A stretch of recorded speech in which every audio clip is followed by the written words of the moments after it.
कैसे हैं आप लोग। बैक बेंचर क्लासेस में आप सभी का स्वागत है। तो गाइस मैं सबसे पहले अपने बारे में बता देता हूँ। मैंने CUET PG क्वालिफाई किया था 2020 में, और मैं पहले भी ग्रेजुएशन भी मेरी दिल्ली यूनिवर्सिटी में हो चुकी है। और आप लोगों की तरह मैं भी इतना नहीं पढ़ता, बट कुछ बेसिक चीज़ें हैं जो अगर हम कर लें तो हमारे CUET PG मुझे लगता है निकल जाएगा। मैंने भी कुछ इंपॉर्टेंट टॉपिक्स के नोट्स बना लिए थे और PYQ से एनालाइज करके नोट्स बनाए हुए थे, तो क्यों ना आपके साथ ये शेयर करते हैं और आपको भी इसमें काफ़ी हेल्प मिलेगी। तो आज सबसे पहले जो हमारा टॉपिक है वो वेस्टर्न पॉलिटिकल थॉट है। वेस्टर्न पॉलिटिकल थॉट आप सबसे पहले देखेंगे, ये 3 पार्ट्स में डिवाइडेड है। सबसे पहले इसमें आते हैं ग्रीक थिंकर्स, जिसमें प्लेटो और एरिस्टोटल हैं। उसके बाद मॉडर्न थिंकर्स रहेंगे, जिसमें मैक्यूली, होब्स, लोक से लेके ग्रामची तक सारे। उसके बाद आते हैं पोस्ट मॉडर्न थिंकर। तो गाइज आज हम सबसे पहले पढ़ेंगे प्लेटो के बारे में। प्लेटो जिनका टाइम पीरियड था 427 टू 347 BC।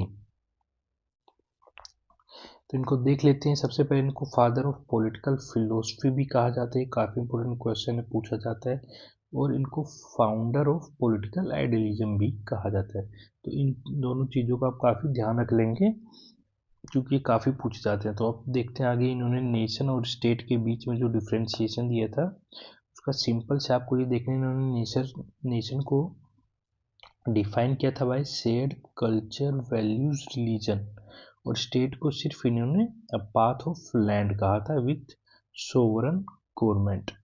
तो ये आप डेफिनेशन देख लेंगे, जहाँ पे इसमें शेयर्ड कल्चर होता है नेशन में, और स्टेट में सिर्फ लैंड और सोवरन गवर्नमेंट होती है।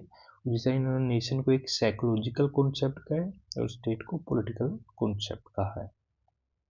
नीचे चलते हैं, आप ये देख लेंगे सोक्रेट्स के बारे में देख लेते हैं। सोक्रेट जो कि उनके टीचर थे, तो Socrates is known as founder of political philosophy. तो आप ये देख लेंगे सोक्रेट को क्या कहता है, फाउंडर कहा जाता है, ठीक है, और उनको फादर कहा जाता है। और ये फिलोसफी है, और जो अपने प्लेटो थे वो पॉलिटिकल फिलोसफी। ऐसे ही जो हमारे एरिस्टोटल के बारे में अभी हम आगे देखेंगे, तो एरिस्टोटल को फादर ऑफ पॉलिटिकल साइंस कहा जाता है। तो इन सब चीज़ों का आप ख्याल रख लेंगे। आगे देखते हैं जो वर्क ऑफ प्लेटो, ये काफ़ी इंपॉर्टेंट है, क्योंकि इसमें ये 3 वर्क जो है प्लेटो के, the Republic, the Statesman and the Laws, इनके ये फेमस वर्क और ये काफ़ी पूछे जाते हैं। जैसे रिपब्लिक का पूछा गया था 5-6 पेपर में, रिपब्लिक बुक का पूरा नाम क्या था, तो रिपब्लिक कंसर्निंग जस्टिस ये बुक का पूरा नाम है, ये आप याद कर लेंगे। प्लस ये यंग प्लेटो ने लिखा था, ये देख लेंगे। और इसमें इन्होंने आइडिया ऑफ फिलोसफर किंग दिया था, तो ये काफ़ी बार पूछा जाता है आइडिया ऑफ फिलोसफर किंग कौन सी बुक में दिया गया था, तो ये आप कह सकते हैं रिपब्लिक में। सेकेंड बुक उन्होंने स्टेट्समैन लिखी थी। अब स्टेट्समैन में उनके जो आइडियाज थे वो एक ट्रांजिशन स्टेट में थे, तो उन्होंने थोड़ी लैक ऑफ क्लियरिटी और कंसिस्टेंसी नहीं थी उसमें, उनके आइडिया में कह सकते हैं, क्योंकि वो काफ़ी अपने ही थीसिस को काफ़ी एनालाइज करते हैं। तो थर्ड बुक क्या है, लॉज। अब लॉज में क्या है, एक मैच्योर प्लेटो देखा जाता है। अब इनके विचार भी चेंज हो गए, ये फिलोसफर किंग से एक सिस्टम ऑफ गवर्नेंस को अब ये इम्पोर्टेंस देने लगे, जिसमें रूल ऑफ लॉ की बातें करने लगे। तो वैस ऐसे ही आप देख सकते हैं कि जैसे अब रिपब्लिक बुक का याद करें, इसमें फिलोसफर किंग का आइडिया दिया गया था। और ऐसे ही लॉज जो कि मैच्योर प्लेटो ने दी थी, उनकी एक फोर्थ बुक है इंसाइक्लोपीडिया। तो इनको आप याद करेंगे, क्योंकि बुक्स पे जनरली काफ़ी क्वेश्चन पूछे जाते हैं और क्रोनोलॉजिकली भी पूछा जाता है। और क्रोनोलॉजिकली अगर पूछा जाए तो आप ये याद करेंगे, पहली बुक इनकी रिपब्लिक थी, सेकंड स्टेट्समैन, और थर्ड लॉज। ऐसे प्लेटो की मैथडोलॉजी के बारे में बात कर लेते हैं। तो प्लेटो की मैथडोलॉजी जो कि थी एक डायलेक्टिक्स थी।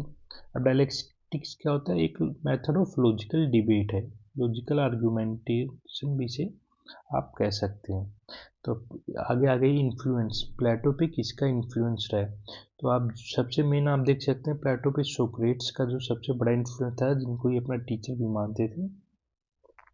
और ये सोक्रेट्स से डायलैक्टिक्स और ये theory of knowledge, theory of knowledge जो कि सोक्रेट्स ने दी थी, ये काफ़ी आप इम्पोर्टेंट है, याद कर लीजिएगा, क्योंकि पूछा जाता है कि थ्योरी ऑफ नॉलेज किसने दी थी। इसमें सोक्रेट्स बताते हैं कि नॉलेज कितना ज़्यादा इम्पोर्टेंट है, और उनकी एक सेइंग भी है कि I may not be knowledgeable but I know that I am not knowledgeable. तो इनका नोइंग वाला जो कॉन्सेप्ट है वो काफ़ी इंपॉर्टेंट है थ्योरी ऑफ नॉलेज में, ये आगे हम पढ़ेंगे।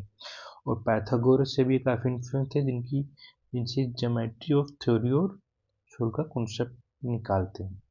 तो गाइस ये हम देख लेते हैं लिस्ट ऑफ प्लेटोस आइडियाज तक। तो अब इनकी जो थ्योरीज है वो है जो फेमस, तो वो देख लेते हैं। इनमें थ्योरी ऑफ सोल दी गई है, इसमें भी हम देखेंगे सोल कैसे डिवाइडेड है डिफरेंट पार्ट्स में। फिर थ्योरी ऑफ आइडिया दी गई है, थ्योरी ऑफ जस्टिस जो सबसे पहले इन्होंने दिया था वो है, फिर थ्योरी ऑफ इनके एजुकेशन है, अभी आगे पढ़ेंगे, और थ्योरी ऑफ फिलोसफर की तो सबसे ज़्यादा फेमस है, और थ्योरी ऑफ कम्युनिज्म। और थ्योरी ऑफ कम्युनिज्म इन्होंने दिया इसलिए इनको सबसे फर्स्ट कम्युनिस्ट भी कहा जाता है। तो गैस हम सबसे पहले प्लेटो की थ्योरी ऑफ आइडिया देख लेते हैं। अब थ्योरी ऑफ आइडिया क्या है? आइडिया मतलब एक आइडिया और मैटर दो चीज़ होती है, जैसे मैटर मटेरियलिस्टिक चीज़ें जो हम देख सकते हैं, और आइडिया जो कि थॉट प्रोसेस होता है। तो ये जो थे primacy of idea over matter, तो प्लेटो प्राइमेसी ऑफ आइडिया मैटर से ज़्यादा इम्पोर्टेंट देते थे। अब आप देखेंगे आगे चल के जो मार्क्स थे वो मैटर को ज़्यादा इम्पोर्टेंट देखेंगे, मानते थे। तो इसी तरीके से ये सब चीज़ें हमें याद करते हैं। और इनका एक फेमस सेइंग भी है प्लेटो का, जिसमें ये कहते हैं reality is shadow of idea. ये फेमस कोट है, आप इसको याद कर लेंगे। तो Plato want Athens to become ideal state ही, क्योंकि ये एथेंस में रहते थे और एथेंस जो कि स्पार्टा से वॉर हार चुका था, तो इसलिए ये एक एथेंस को एक आइडियल स्टेट बनाने चाहते थे, जो कि जहाँ पे हैप्पी और पीपल एक गुड लाइफ लिव करें। तो according to Plato reality is not matter, must have idea of ideal state. तो आइडियल स्टेट को प्राइमेसी दे रहे हैं, तो इस चीज़ को आप काफ़ी याद रखना, क्योंकि ये क्वेश्चन पूछे जाते हैं। तो अब सेकंड थ्योरी इनकी जो आ गई है वो है थ्योरी ऑफ सोल। अब थ्योरी ऑफ सोल में भी काफ़ी इंपॉर्टेंट है। इसमें ये क्या करते हैं, सोल को 3 पार्ट्स में डिवाइड कर देते हैं। इनका मानना था सोल ऑफ गोल्ड, सिल्वर और मेटल ऑफ कॉपर। ये चीज़ आप याद रखें। मैन ऑफ गोल्ड ये किसको मानते हैं? जिनके अंदर रीजन डोमिनेट करता है, और सिल्वर जिनके अंदर करेज डोमिनेट करता है, और मेटल जिनके अंदर एपिटाइट या पैशन डोमिनेट करता है। तो रीजन वाले जो मैन होते हैं वो रनिंग आफ्टर नॉलेज होते हैं, करेज जो सोल्जर क्लास होती है, और एपेटाइट जो मनी के पीछे भागते हैं। अब इन्हीं इनकी थ्री जो थ्योरी ऑफ सोल है, ये 3 मेनली एक ही आप कह सकते हैं 3 क्लासेस का कॉन्सेप्ट था, जिसमें रूलिंग क्लास जिनको ये मानते हैं कि मैन ऑफ रीजन होना चाहिए, soldier class man of courage होना चाहिए, और प्रोड्यूसर क्लास जो कि एपेटाइट और पैसे के पीछे भागता है। और ये मानते हैं कि जो मैन ऑफ एपेटाइट है is bound to do corruption. तो आप ये तीनों क्लास याद कर लीजिएगा, क्योंकि पिछले पेपर्स में जब मैंने देखा था ये कई बार मैन ऑफ गोल्ड, सिल्वर और यहाँ पे मेटल कॉपर की जगह कोई और जैसे डायमंड लिख देते हैं, तो वो ऑप्शन आपको एलिमिनेट करना होगा। तो इन पे काफ़ी क्वेश्चन बनते हैं, तो ये आप याद रखिएगा। इसी तरीके से मैन ऑफ रीजन, करेज और पैशन पे भी क्वेश्चन बनते हैं, तो इस चीज़ को आपको याद रखना है। अब हम आगे चलते हैं गाइस प्लेटो की थ्योरी ऑफ जस्टिस, जो कि काफ़ी फेमस थ्योरी है। तो सबसे पहले ये कहते हैं every state is known by idea of justice. तो जो भी स्टेट है वो तभी माना जाएगा जब उसका आइडिया ऑफ जस्टिस स्ट्रॉन्ग रहेगा। State can continue for long if it's people consider that it is just. उसमें ये कहते हैं कि वही स्टेट काफ़ी दिनों तक लास्ट करेगा जब तक लोग ये मानते रहेंगे कि हम एक जस्ट रूल के अंदर रह रहे हैं। Idea of justice given in his book the Republic. तो ये आप याद कर लेंगे, जो रिपब्लिक है इसके अंदर आइडिया ऑफ जस्टिस दिया गया है, और इस बुक का पूरा नाम कंसर्निंग जस्टिस है, जो कि पिछले PYQ में पूछा भी जा चुका है। तो अभी मेथोडोलॉजी की बात करेंगे। For justice he use dialectical method. तो आपको पता है जैसे प्लेटो डायलेक्टिकल मेथड यूज करते थे। अभी एक फेमस डिबेट थी, ये आपको याद रखना है, सिफिलिस, पोलीमार्चस, थ्रेस मैचेस एंड ग्लूकोन के बीच में। ये काफ़ी बार क्वेश्चन पूछा जाता है कि कौन कौन प्लेटो की फेमस डिबेट में मेंशन है। तो इसमें जैसे ये आप 4 नाम याद कर लेंगे, तो ये 4 नाम आपको याद होना चाहिए। और इन्होंने जो कहा था वो भी याद करना चाहिए। हम एक ट्रिक से याद कर लेंगे, क्योंकि मुझे लगता है काफ़ी सारी सेइंग्स है तो आपके लिए डिफ़िकल्ट होगी, तो मैंने ऐसे कुछ न्यूमोनिक्स और ऐसे मतलब कोई रिलेटेबल सी चीज़ बना ली जाती है। जैसे आप देखेंगे यहाँ पे सबसे पहले सेफलेस ने क्या कहा था, justice is paying dues and doing duties. तो सेफलेस ये मानते थे कि जस्टिस वो है कि आप अपनी ड्यूटीज करो, जो अपने ड्यू हैं वो पूरे करो। तो इसके अपोज में पोलीमैचेस है, जिसमें ये कहते हैं paying of dues means being good to friend and bad to enemies. ये पोल मार्चेस का ये आप याद करें, इन्होंने फ्रेंड और एनिमी का मेंशन किया गया था। इसके बाद जो कि एक थ्रेस मार्चेस आ गए थे जो कि एक सोफिस्ट थे। अब सोफिस्ट कौन होते हैं गाइस? सोफिस्ट वो होते हैं जो ये मानते हैं कि नॉलेज हमें पावर और मनी के लिए चाहिए होती है। तो ये थ्रेस मार्चेस क्या कहते हैं? Might is right in reality, power is principle of nature. तो थ्रेस मार्चेस का ये था कि जो जस्टिस का कॉन्सेप्ट वो माइट इज राइट, जो माइटी या पावरफुल होता है वो अपने आप को डिफेंड कर लेता है। तो इसके अपोज में ग्लूकन आए थे। ग्लूकन ने क्या कहते हैं कि जस्टिस एक कॉन्ट्रेक्चुअल थ्योरी है और justice and state is the need of the weak, क्योंकि उनका मानना तो स्ट्रॉन्ग जो होगा वो अपने आप को प्रोटेक्ट कर लेगा, बट वीक को स्टेट की ज़रूरत होती है। तो ये आप देख लेंगे चारों थिंकर्स और इनके जो थॉट्स हैं वो आप याद करें। ग्लूकन का आप देखो ऐसे निमोनिक्स बना सकते हैं, ग्लूकन मतलब ग्लू, ग्लू क्या होता है? वीक, तो इन्होंने वीक के ऊपर कहा था। अब थ्रेस मैचेस, क्योंकि थ्रेस आपके कॉन्सेप्ट से लगता है कि थ्रेस मतलब एक पावरफुल टाइप का इंसान होगा, तो थ्रेस मतलब माइटी स्ट्राइट। ऐसे ही पोल, अब पोल आप देख सकते हैं कि आप किसी नेम से रिलेट कर पाए तो ये बीइंग फ्रेंड और एनिमी से कॉन्सेप्ट आप ही डाल सकते हैं। तो अब इसका हम गाइज हम देख लेते हैं आउटकम।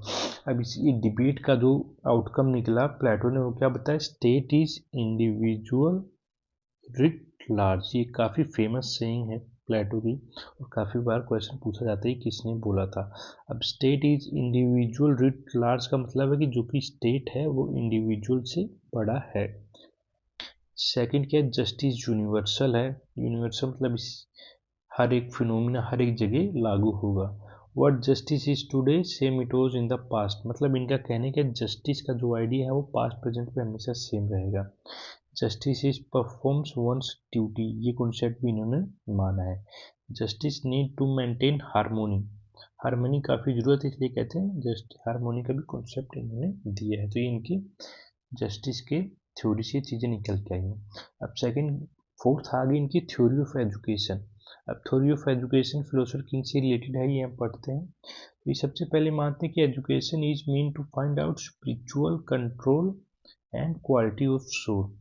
कि जैसे हम आगे देखिए पीछे हमने पढ़ा था थ्योरी ऑफ सोल कैसे 3 पार्ट्स में डिवाइडेड है, तो ऐसे उनमें कोई कास्ट सिस्टम या क्लास सिस्टम बाय बर्थ नहीं होता था। ये एक थ्योरी ऑफ एजुकेशन प्लेटो ने निकाला था, जिससे ये डिफरेंट टाइप्स ऑफ पीपल को डिवाइड कर देंगे। अब जैसे आपको पता है एथेंस और स्पार्टा में वॉर हुई थी जिसमें स्पार्टा जीता था। तो इन्होंने स्पार्टा और एथेंस की पॉलिसी को एनालाइज किया और ये देखा कि स्पार्टा में क्या अच्छी चीज़ें हैं। तो आप तो उन्होंने सबसे पहले देखा कि ग्रीक्स में क्या था, कि ग्रीक्स में एक जो एजुकेशन सिस्टम था वो प्राइवेट था, और वहीं वो प्राइवेट था और वो भी सिर्फ मेल्स के लिए था, फीमेल्स को एथेंस में एजुकेशन नहीं दी गई थी। और वो बस एक क्रिटिकल थिंकिंग पे फोकस करते थे और फिजिकल एजुकेशन पे भी फोकस नहीं करते थे। वहीं जो स्पार्टियन का सिस्टम था वो क्या था? कंट्रोल्ड बाय स्टेट था और मेल और फीमेल को इक्वली चांस मिलता था पढ़ने का, और एक मिलिट्री ट्रेनिंग भी उनको दी जाती थी जिससे कि वो जीत पाए।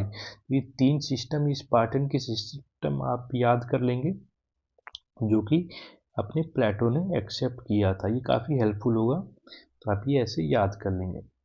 अब प्लेटो का जो सिस्टम ऑफ एजुकेशन था, जैसे आप ये देख लेंगे, ये 3 स्टेजेस में डिवाइड था। अभी 3 स्टेजेस हमें याद कर लेना है किस ईयर से किस ईयर, ये क्वेश्चन काफ़ी बार पूछा जाता है। तो सबसे पहले फर्स्ट स्टेज क्या है इनकी?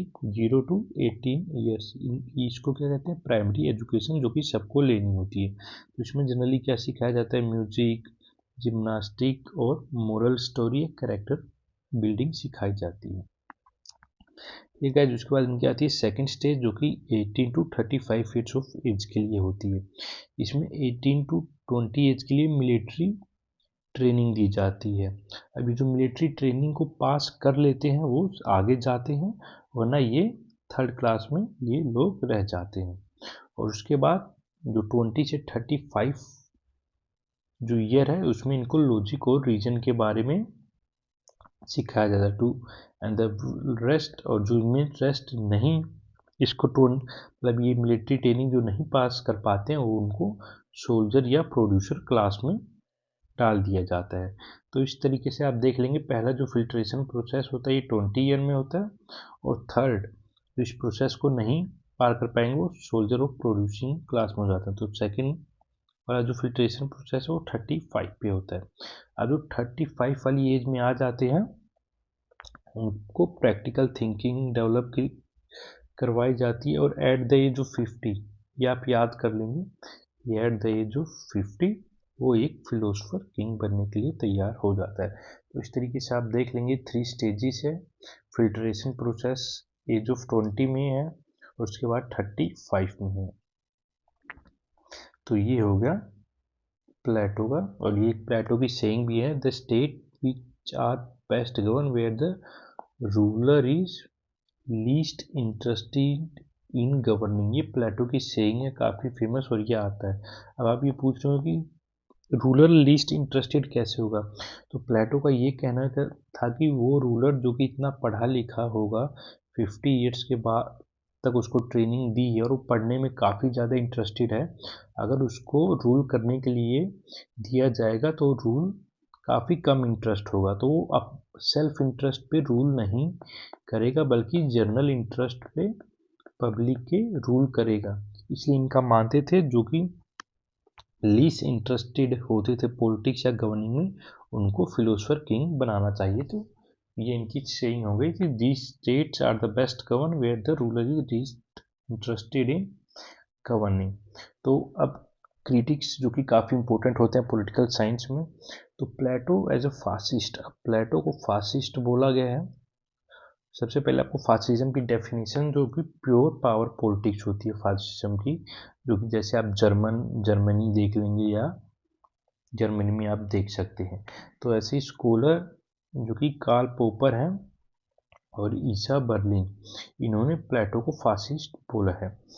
आगे चलते हैं, देखते हैं कि कार्ल पोपर है, इनकी जो फेमस बुक है open society and it's enemies, ये काफ़ी फेमस बुक है, ये आपको याद रखना है।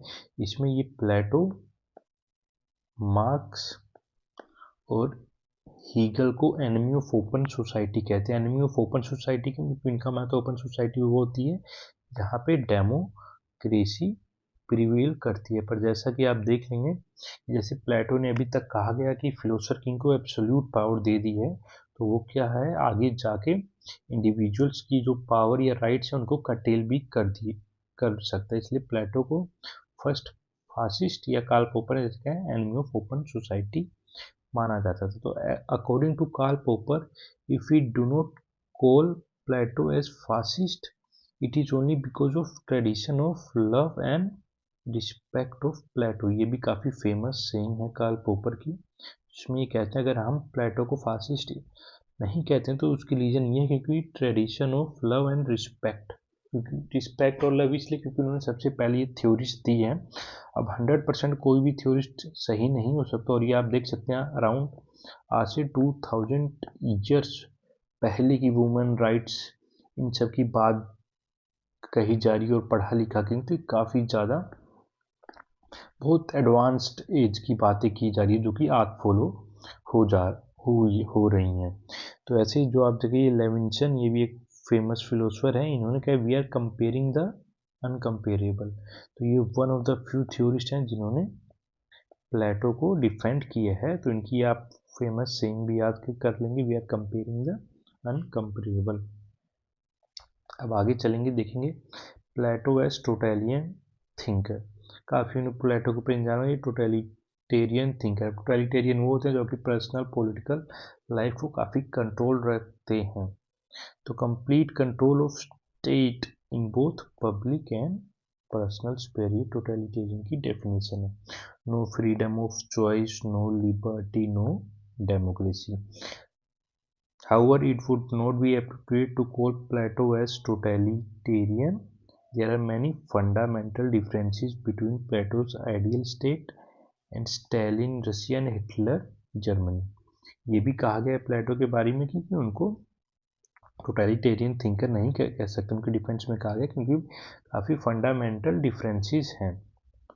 Besides, Karl Popper, scholars like Winsper, Isabellin also criticized Plato for denying freedom of choice, overloading pluralism, emphasis on excessive uniformity and unity. जैसा कि आप देख सकते हैं कि जो कोई भी थिंकर उस समय होता है वो उस समय की सिचुएशन के हिसाब से चीज़ों को लिखता है। जैसे एथेंस वॉर हार चुका था, इसलिए जो कि प्लेटो चाहते थे कि एथेंस काफ़ी स्ट्रॉन्ग बने, और एक स्ट्रॉन्ग वही स्टेट बनता है जब आपका रूलर के पास काफ़ी पावर हो, क्योंकि उस समय चीज़ें काफ़ी डिसइंटीग्रेटेड थी, इसलिए रूलर या आप कह सकते हो किंग को उन्होंने इतनी पावर दी। जो कि फिलोसफर किंग काफ़ी पढ़ा लिखा होगा, जनरल पब्लिक से डिसीजन मेकिंग पावर में काफ़ी अच्छा होगा। तो अब देखते हैं प्लेटो एज फेमिनिस्ट। तो प्लेटो को एज फर्स्ट फेमिनिस्ट कहा जाता है क्योंकि उन्होंने मैन और वुमेन को इक्वल राइट देने की बात की थी, और ये one of the first thinkers थे। तो women should not suffer from any type of moral disability in joining politics and administration. मतलब वुमेन्स को ये पॉलिटिक्स और एडमिनिस्ट्रेशन पे चाहते थे कि वुमेन्स वहाँ भी आए। He gave equality of opportunity to women with respect to education and joining of state. ये आप काफ़ी बड़ी चीज़ है, क्योंकि आप देखें जब फर्स्ट वेव ऑफ फेमिनिज्म जो 20th सेंचुरी में आई थी, उसने वुमेन्स की इक्वलिटी ऑफ अपॉर्चुनिटी और एजुकेशन और पॉलिटिकल राइट्स माने गए। तो आप ये देख सकते हैं प्लेटो ने ये अराउंड 2000 ईयर्स बिफोर मानेंगे, तो कितने ज़्यादा, मतलब आप सोच सकते हैं क्यों कितने बड़े फिलोसफर रहे होंगे। तो it relieves women from responsibility of child care. वो ये भी मानते थे कि वुमेन्स का सिर्फ काम बच्चा पैदा करना नहीं है, और स्टेट पॉलिटिकल राइट्स एजुकेशन की हकदार वो भी हैं।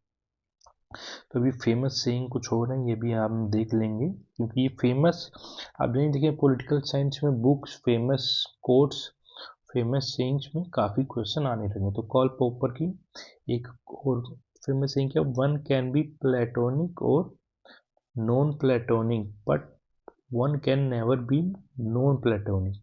इसमें कॉल पॉपर ये कहते हैं कि या तो आप प्लेटो को प्रेज करोगे, या तो प्लेटो को आप डिनाई करोगे या क्रिटिसाइज करोगे, बट आप प्लेटो को इग्नोर नहीं कर सकते। तो ये आप डेफिनेशन याद करें, वन कैन बी प्लेटोनिक और एंटी प्लेटोनिक।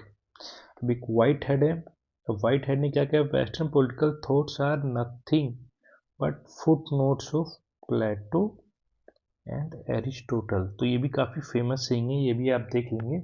इसमें वाइट हेड क्या कहते हैं, जो प्लेटो और एरिस्टोटल है, वेस्टर्न पॉलिटिकल जो पूरा थॉट्स हैं प्लेटो और एरिस्टोटल के ही दिए हुए सिद्धांतों को फॉलो करता है। क्योंकि सही बात भी आप देख लेंगे, जैसे प्लेटो ने अब सारी जस्टिस, एजुकेशन, वुमेन्स राइट हर एक के ऊपर बोल दिया, तो आने वाले लोगों ने बस उसी चीज़ को डिफाइन किया।